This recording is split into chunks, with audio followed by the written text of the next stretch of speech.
Hey guys, Kicker Sanctuary here. I come back to you with another tutorial. This time will be a tutorial on basic shin conditioning.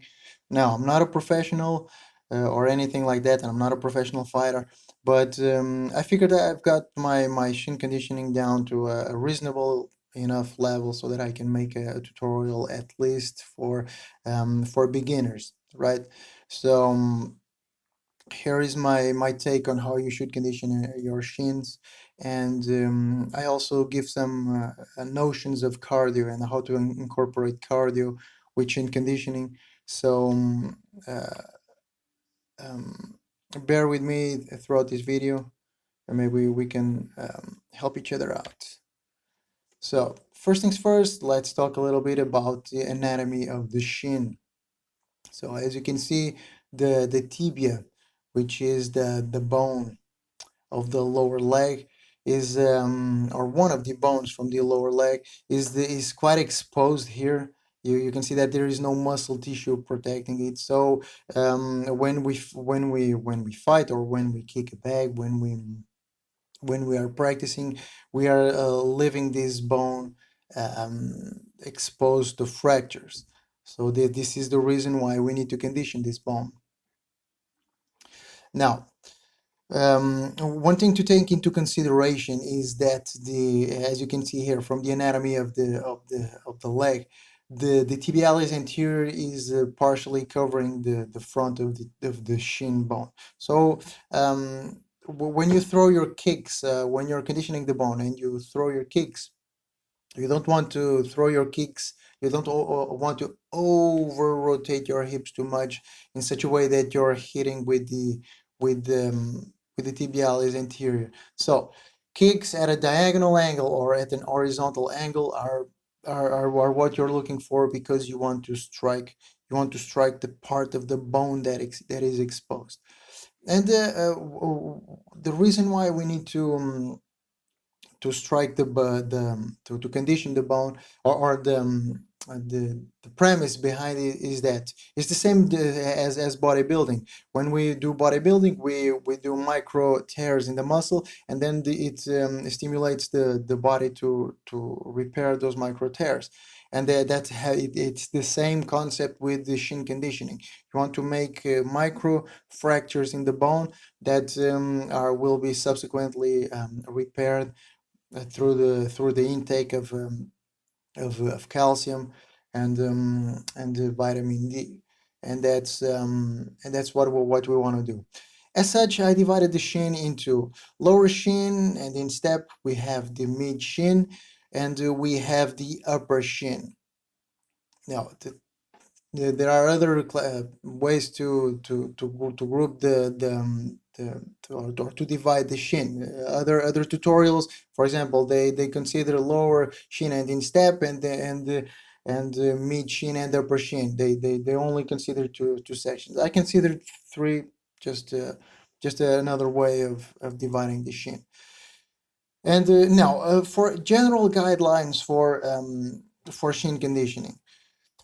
You want to throw from about 100 to 300 kicks. This is a number that I got from Quan Kicker, which is a martial artist that goes way back from is a martial artist on YouTube that goes way back to the 2000s, 2008. One of the first to really become like a YouTuber, a martial artist. On YouTube, and I provide here some other kicks. Now, I provide here some other tips. So when we are conditioning the shin, well, it's a process that it takes quite a while, and since you are forcefully kicking the bag, you're going to get tired, right? So you want to preserve your energy as much as possible throughout the process. So my tips for preserving energy throughout this process are to throw low kicks. High kicks waste too much energy. Throw lower kicks. There's no problem doing that. Space the kicks by a few seconds. If this is not a race to the finish, you don't have to be boom, boom, boom, boom. Doing kicks at a fast pace, just take your time uh, to and then space the kicks by a few seconds. Strike the bag when it swings back. So you can actually do this manually. You can grab the bag, you throw it to the side, and when it's coming back, you strike it then. And this way, you don't need to use as much power on your kicks to get the exact same amount of work. So this is another strategy, and this is also another strategy for experts or for expert level, for advanced level. So if you throw the bag and then you use the maximum power on your kick while the bag is coming back, you're going to actually get much more work done. But that is just for advanced level. I don't do that. I'm not at that point yet. And well, you can also use less kicks. You're going to use less kicks. Again, use less kicks, space them in time, but you're going to use more power to get a similar conditioning. Another tip, and instead of the throwing many kicks with the same leg before switching to the other leg, no, throw less kicks. As you are going to see further in the video, the strategy that I used was to throw 20 kicks with one leg, then I throw 20 kicks with the other leg, and then I do bouts of 20 kicks. You can do less, you can do 10, you can do 5. um, that's another way to conserve energy or to preserve energy throughout the process. Now, other important tip for shin conditioning is you want to kick diagonally as well as horizontally. Um, as I said before, I reinforce again what I said in the beginning, which is the tibialis anterior is partially covering the shin bone here. So what you want to do is you want to extend the foot so that it lengthens the tibialis anterior, and that way you are able to expose the shin bone more when you are striking horizontally. And if you notice the video that I make, there were some kicks that I threw at a diagonal angle. I threw them with the side of my leg so as to strike the shin bone more effectively. So just another tip to improve your shin conditioning. Another one, as throughout the process, you are going to be if you strike the same part of the bag throughout the process, what is going to and happening is this here. So if you look here at the picture, there are some full the bag is folded here in this specific part, and this is what happens if you strike consistently on the same area of the bag. No, try to vary a little bit the section at which you are striking the bag, and and you can also rotate the bag. You can rotate the bag so that you are constantly hitting the different parts of the bag and solid parts of the bag. Because hitting this caved in part of the bag, it prevents the shin bone from striking with all the power that it, or with all the effectiveness that it could be striking. So what ends up happening is the all of the leg and including the areas with muscles are striking the bag, and you don't want you want to avoid that a little bit. You want to specifically target the part of the leg that has the shin bone.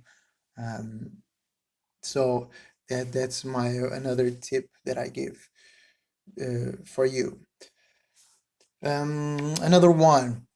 Throughout the process, you're going to notice that your skin will start to become red.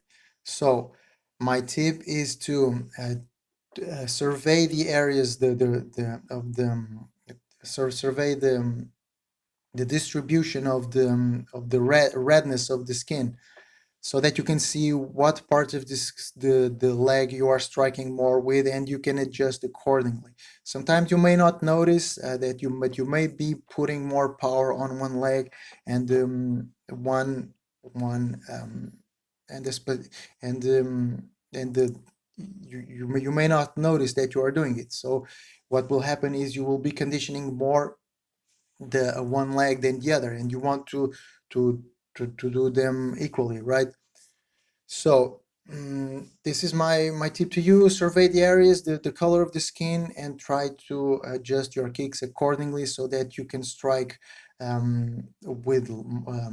with more intensity or less intensity or more often to specific parts of the leg. Now, um, now, I'm not a fighter, but I'm just an amateur. But if you are a fighter, my tip is to condition all of the parts of the shin equally. So the lower shin, the mid shin, and the upper shin. But in my case, as you will see throughout the video, this is a process that takes quite a bit of time from your workout session, and you may not have a lot of time to waste on this process. This is a time consuming process. So my suggestion to you is, if you're an amateur, is to focus more on the mid shin. So this is the actually the part of the shin that is thinner, so it requires more conditioning, and it's the most vulnerable part of the shin. And secondly, I recommend the lower and shin and instep. The reason I recommend the lower shin and the instep is just because this is a part of the shin that is going to naturally you don't need to specifically do conditioning sessions if you're an amateur for this part of the shin, because you will naturally condition them while you're doing other things. For example, when you're practicing combinations on the heavy bag, you're naturally going to hit with the lower shin and instep. So already some conditioning work is being done there. And thirdly, this is the upper part of the shin. I noticed that.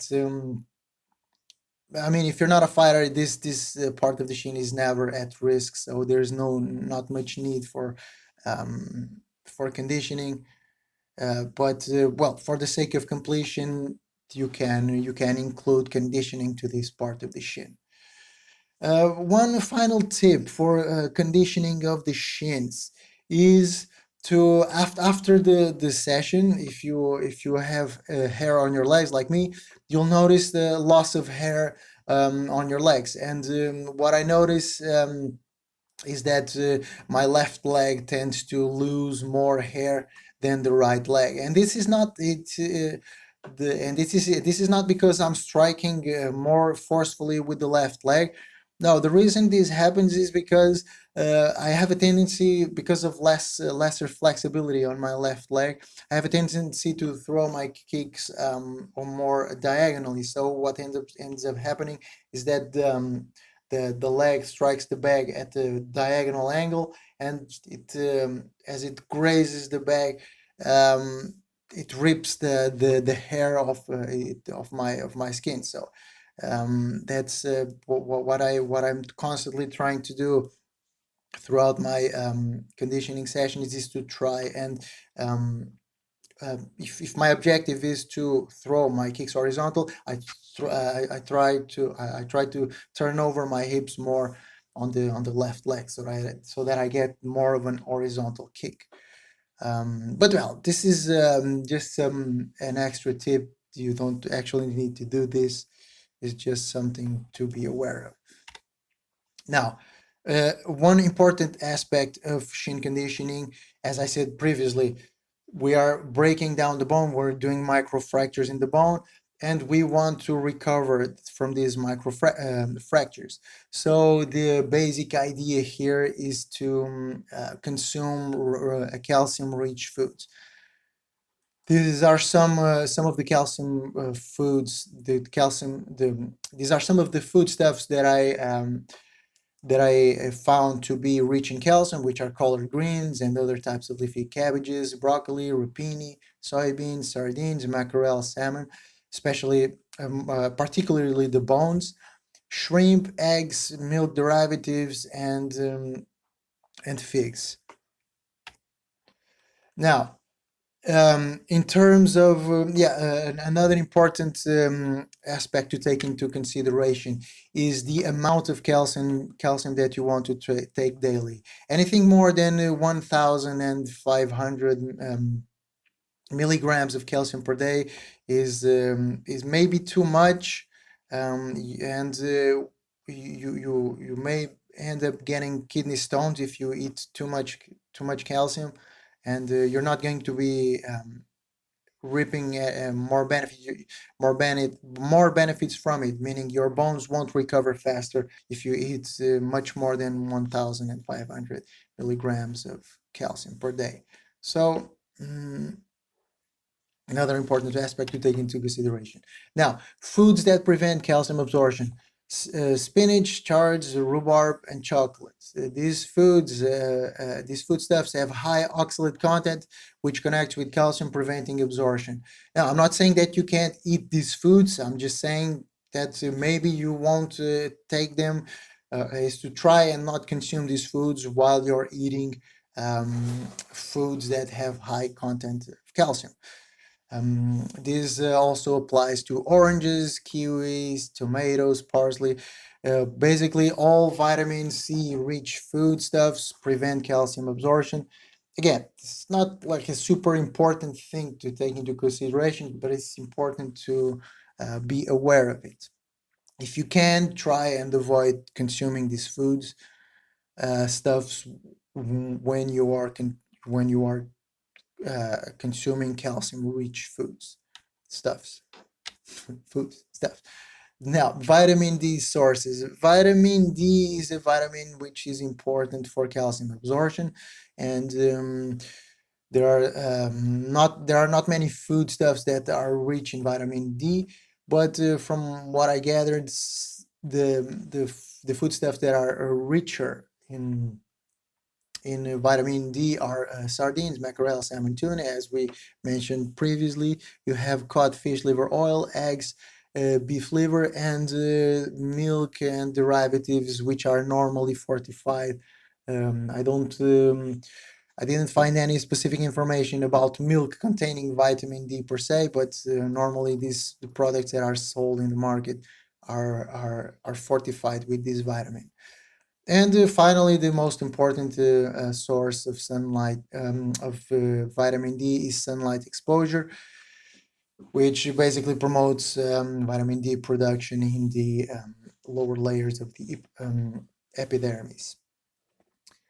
Um, Now, mm, this is obviously during winter, sunlight exposure is less, so that's when these vitamin D rich foods are more are come more into play, are more important. Now, I didn't actually do this during my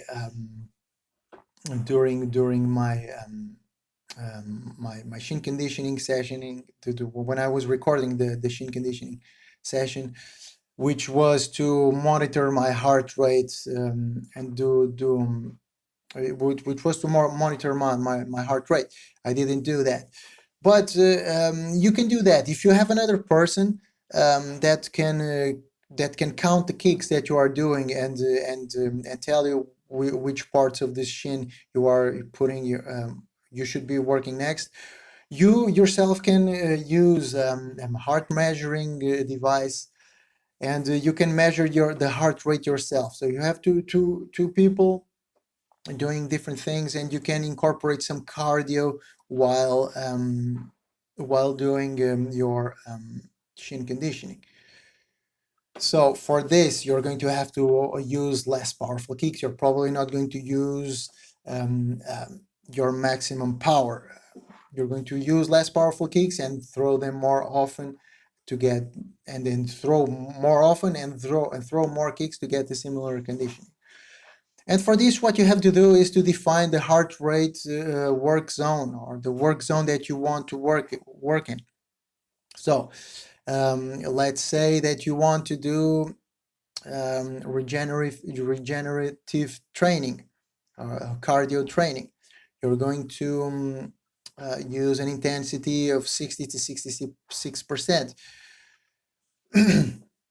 Subaerobic 67 to 73%, super aerobic 1 74 to 80%, and super aerobic 2 81 to 90%. Anaerobic training is not cardio training. Um, that's a level of training that comes into play when your cardiovascular system is no longer able to provide oxygen to the sufficient oxygen to the muscles. So other mechanisms start to come into play, like creatine phosphate and all that stuff to produce energy for the muscles. So after you've figured out the work zone that you want to work in, or the intensity that you want to work in, you want to figure out your maximum heart rate. So I provide some formulas here. Super easy to apply, no big deal. The most common ones I figure to be Carbone and Tanaka formulas. Um, and if you want to stop the video and check the formulas, go ahead. Then basically you just have to replace the values. After calculating them, you just replace the values here. So intensity, you place the values here. Maximum heart rate, here you replace the values here. And finally, what we need to discover is our minimum heart rate. So minimum heart rate. In order to discover your minimum heart rate, you're going to do it over the course of 3 days. So you're going to monitor your heart rate right after you wake up. You have to sleep at least 6 hours and try to get as much of a restful night as possible. And you're going to do this 3 times, so 3 days, and you're going to choose the lowest value of these 3 days. So this lowest value will be your minimum heart rate, your heart rate at rest. And out of curiosity, you can according to your age, so and according to your sex, so according to your age and according to your sex, you can see what category you belong to according to your heart rate. So the values range from for example, for females, from 54 to 84, or plus, or above 85, or 80, above 85 or 84. And and for men, from 49 to 80. So this is just for curiosity. And now a case study. So if you want to put this in practice, so we have an individual, which is a male. His age is 32, the minimum heart rate is 55, and the maximum heart rate, according to the Carbone formula, is 188. The intensity desired so he wants to work at an 80% intensity. So the value, so the heart rate at which this person is supposed to work with is supposed to work at is 161 bpms, or beats per minute. So it's super easy. You just replace the values in the formula and you get 161 bpms. So throughout the Shin conditioning session, you're constantly looking at the wristband, or you're looking at the chest strap. If you notice here, I recommend using a wristband or a chest strap. The wristbands are not very reliable for exercises which have a lot of heart rate fluctuation. In that case, you may want to use a chest strap. But for cardio, for these kinds of exercises, like Shin conditioning on a heavy bag, it's like a steady state type of drill. So you may be able to get a reliable value. And it's basically you just try to and keep your heart rate at this value here, depending on the work zone that you want to work with. Now, uh, now what I'm going to do, I'm going to leave you with the actual. I'm going to shut up and I'm going to. This video is 25 minutes, 26 minutes long, and I'm going to leave you with the actual shin conditioning session. So, any questions, place them in the comments. I hope I didn't forget to clarify anything. And we're on for the shin conditioning session.